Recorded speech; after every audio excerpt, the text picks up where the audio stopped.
Shalom, selamat pagi anak-anak. Pada pagi hari ini kita akan memulai pembelajaran kita dari bab 1, yaitu yang berjudul Hak Asasi Manusia sebagai Anugerah Allah.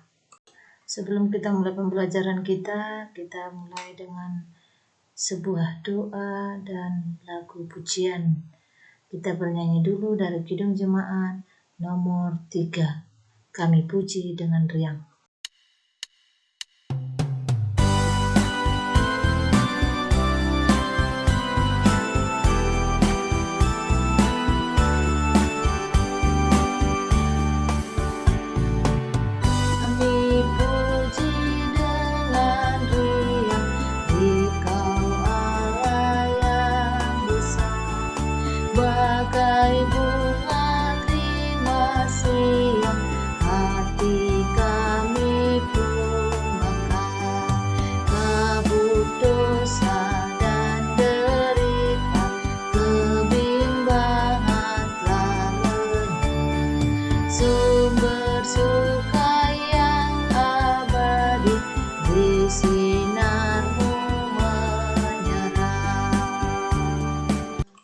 Anak-anak, kita berdoa. Terima kasih Tuhan Yesus buat penyertaan-Mu yang kami rasakan pagi hari ini. Untuk itu Tuhan, kami mohon pertolongan-Mu. Bukakan pintu hati dan pikiran kami, sehingga kami dapat memahami materi pelajaran kami pada hari ini. Biarlah Bapa di surga yang selalu memberkati kami dari awal hingga selesai pembelajaran ini. Terima kasih Tuhan Yesus, terimalah doa kami. Di dalam nama anak-Mu Tuhan Yesus Kristus kami berdoa. Amin. Anak-anak, kita mulai pembelajaran kita hari ini, yaitu dengan judul Hak Asasi Manusia sebagai Anugerah Allah. Anak-anak, kita akan mulai pembelajaran kita pagi hari ini, Pendidikan Agama Kristen kelas 12 tentang Hak Asasi Manusia sebagai Anugerah Allah. Ayo kita belajar. Anak-anak, kalian tahu tidak hak asasi manusia itu apa? Mungkin kalian pernah mendengar. Apa itu HAM? Hak asasi manusia adalah hak yang melekat pada manusia sebagai anugerah Tuhan. Manusia pada dasarnya sudah diberikan hak kodrat oleh Tuhan yang tidak boleh diganggu-gugat siapapun. Hak yang paling dasar adalah hak yang dari Tuhan, yaitu kehidupan, di mana hak yang melekat pada martabat manusia sebagai insan ciptaan Allah yang bersifat tidak bisa dilanggar oleh siapapun. Hak asasi manusia bersifat langgeng yang harus diperhatikan pemerintah sejak ia lahir. Anak-anak, kita buka Alkitab kita cari ayat Alkitab tentang hak asasi manusia. Ayat Alkitab tentang hak asasi manusia itu ada di Mazmur 133, di mana Mazmur ini menceritakan tentang kehidupan manusia pada zaman dahulu dalam bermasyarakat yang sebagaimana mestinya. Masyarakat hidup rukun, saling membantu, saling menghargai, dan apabila hal dalam kehidupan seperti itu terjadi, maka tidak akan terjadi pelanggaran HAM. Kemudian kita lihat pada Kejadian 1 ayat 26 sampai 28. Di dalam ayat tersebut kita mendapat pemahaman bahwa manusia mendapat hak, di mana manusia mendapat hak hidup yang diberikan Tuhan. Marilah kita pakai kehidupan kita untuk saling melayani, saling mengasihi, di mana manusia diciptakan bukan sebagai makhluk hidup yang hidup diri sendiri, namun hidup bersosialisasi, hidup bersama orang lain, hidup untuk saling mengasihi dan saling menyayangi, hidup berdampingan dengan orang lain. Dan juga dalam kitab 1 Raja-Raja 21 memberikan gambaran tentang pelanggaran HAM yang terjadi pada raja, di mana raja dan ratu ataupun istrinya menggunakan kekuasaan untuk menindas dan merampas hak warga. Ayo sekarang kamu buka 1 Raja-Raja 21 dan temukanlah pelanggaran apa yang raja dan istrinya lakukan kepada rakyatnya. Anak-anak, ada beberapa cakupan tentang hak asasi manusia. Mari kita lihat satu persatu. Yang pertama, hak warga negara, yaitu mencakup tentang hak hidup dan merasa aman, hak memiliki privasi, hak untuk berkeluarga, hak milik pribadi, hak menyatakan pendapat, hak untuk memeluk dan melaksanakan agama, hak untuk berkumpul dengan damai, dan sebagainya. Yang kedua, hak untuk berpolitik mencakup yang pertama, hak berserikat, hak membentuk partai politik, hak untuk memilih dan juga dipilih dalam pemilu, hak menduduki jabatan pemerintahan, dan sebagainya. Kemudian,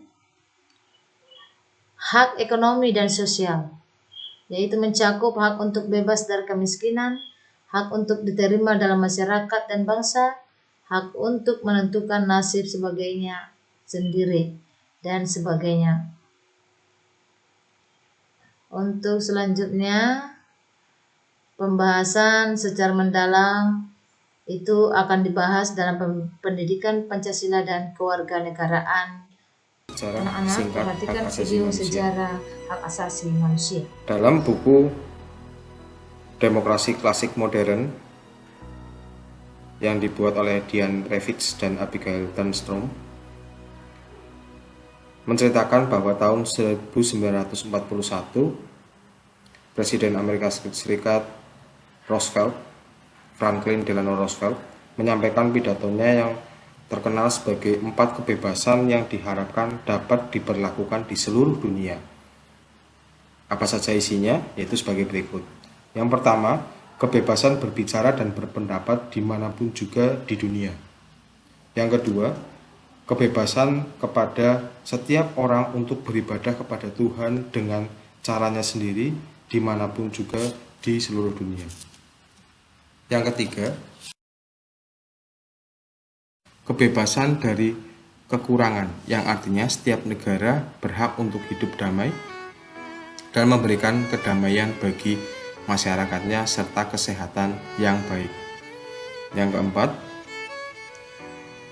kebebasan dari rasa takut, artinya setiap negara dan masyarakatnya memiliki hak untuk bebas dari serangan dan juga intimidasi maupun invasi dari negara lain maupun negara tetangganya.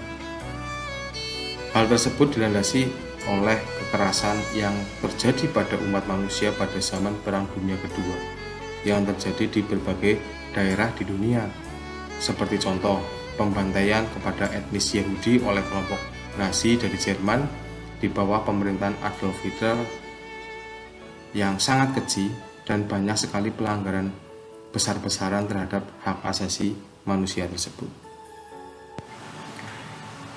Dan belajar dari kejahatan-kejahatan hak asasi manusia yang terjadi di seluruh dunia tersebut, maka dari itu Perserikatan Bangsa-Bangsa atau PBB pada tahun 1948 bersepakat untuk memberlakukan Deklarasi Universal Hak Asasi Manusia atau Universal Declaration of Human Rights. Kesepakatan itu ditandatangani oleh semua negara anggota PBB di New York pada tahun 1948, dan nampaknya pidato dari Presiden Roosevelt tersebut mempengaruhi dan juga menginspirasi deklarasi hak asasi manusia yang dicanangkan oleh PBB. Ya, sekarang Anak-anak, silakan perhatikan soal berikut. Tuliskan secara singkat kasus pelanggaran HAM yang pernah kamu dengar. Kemudian, silakan tonton kembali video sejarah hak asasi manusia di Indonesia.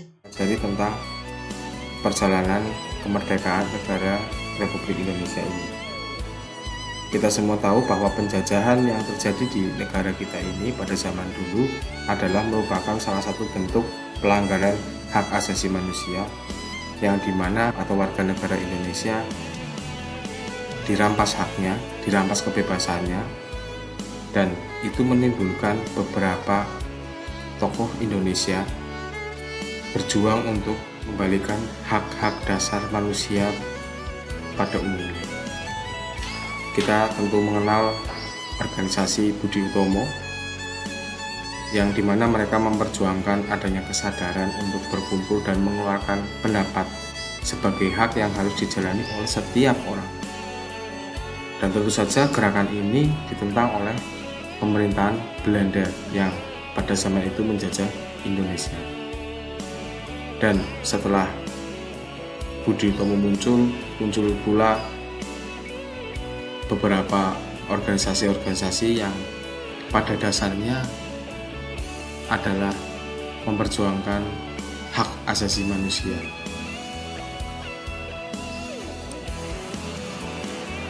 Perjuangan kemerdekaan adalah perjuangan HAM. Oleh karena itu, sesudah kemerdekaan, para pendiri bangsa memasukkan HAM ke dalam Pancasila dan juga Undang-Undang Dasar 45. Kita simak saja sila-sila dalam Pancasila yang dimulai dari ketuhanan yang Maha Esa sampai pada sila kelima yaitu keadilan sosial bagi seluruh rakyat Indonesia. Yang semuanya itu menyimpulkan bahwa kita sebagai warga negara harus memang menjunjung tinggi hak-hak dasar manusia.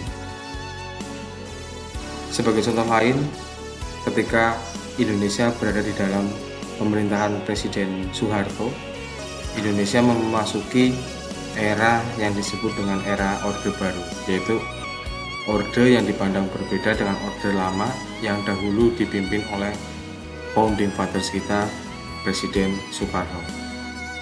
Pemerintahan Orde Baru menerapkan sistem pemerintahan demokrasi Pancasila. Hampir seluruh bidang kehidupan berada di bawah kontrol negara, termasuk kontrol terhadap pers yang sangat ketat. Media pemberitaan yang dipandang merugikan pemerintah, izin terbitnya langsung dicabut. Rakyat jadi tidak bebas menyampaikan aspirasinya. Berbagai penderitaan yang dialami oleh berbagai komponen rakyat selama 30 tahun akhirnya melahirkan sebuah gerakan untuk menghancurkan rezim Orde Baru. Gerakan tersebut dipelopori oleh lembaga swadaya masyarakat dan juga mahasiswa di seluruh Indonesia. Mereka menduduki gedung DPR atau MPR dan menuntut yang pertama Presiden Soeharto mundur, dan yang kedua pelaksanaan demokrasi dan hak asasi manusia diterapkan secara total. Untuk itu, pada tanggal 28 Mei 1998, Presiden Soeharto mundur dari jabatannya. Dengan demikian, menandai era baru yang disebut masa transisi menuju masa reformasi. Dan kita tahu semua bahwa di dalam demo tersebut beberapa mahasiswa dari Universitas Trisakti gugur sebagai pahlawan reformasi. Banyak orang menyebut masa setelah Orde Baru sebagai era reformasi karena adanya gerakan reformasi yang berhasil meruntuhkan pemerintahan Orde Baru. Dalam kenyataannya, hingga kini bangsa dan negara Indonesia masih terus berjuang untuk mewujudkan hak asasi manusia. Masih banyak hal yang harus diperbaiki dan diubah supaya rakyat memperoleh apa yang merupakan hak-haknya.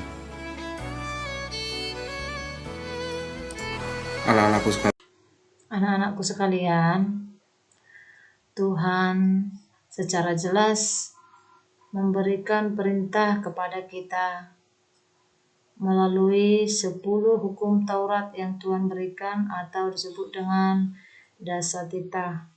yang dimana ke-10 firman Tuhan itu menggambarkan supaya manusia dapat menghormati hak asasi manusia, antara lain manusia dilarang mencuri, manusia dilarang berzina, manusia dilarang membunuh, dan juga menyembah Allah lain.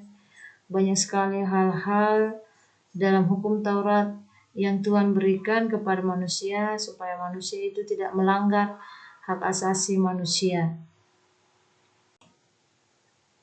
Anak-anakku sekalian, setelah kita mempelajari materi tentang hak asasi manusia, mari kita ikut serta untuk terus membela hak-hak asasi manusia, atau setidaknya kita bisa belajar untuk tidak melakukan pelanggaran hak asasi manusia kepada saudara kita, kepada teman-teman kita. Kita bisa memulai dengan tidak melakukan pelanggaran yang kecil. Semisal kita tidak memaksakan kehendak kita kepada orang lain, atau kita tidak mengambil hak yang bukan milik kita. Karena masih banyak yang bisa kita lakukan sebagai wujud untuk lebih mengasihi sesama manusia. Tuhan mencontohkan kepada kita di mana Tuhan tidak mengambil hak-hak yang bukan haknya Dia. Dan Dia selalu memberikan pedoman kepada kita anak-anaknya. Untuk itu, jadilah remaja Kristen yang tidak mau merampas hak milik orang lain, akan tetapi berusaha untuk menjauhkan diri dari hal tersebut. Hiduplah berdamai dengan sesama, baik dalam keluarga, masyarakat, sekolah, dan gereja. Untuk itu, sampai di sini pembelajaran kita hari ini. Minggu depan kita lanjut kembali. Silakan kerjakan soal berikut dengan baik dan benar. Selamat belajar.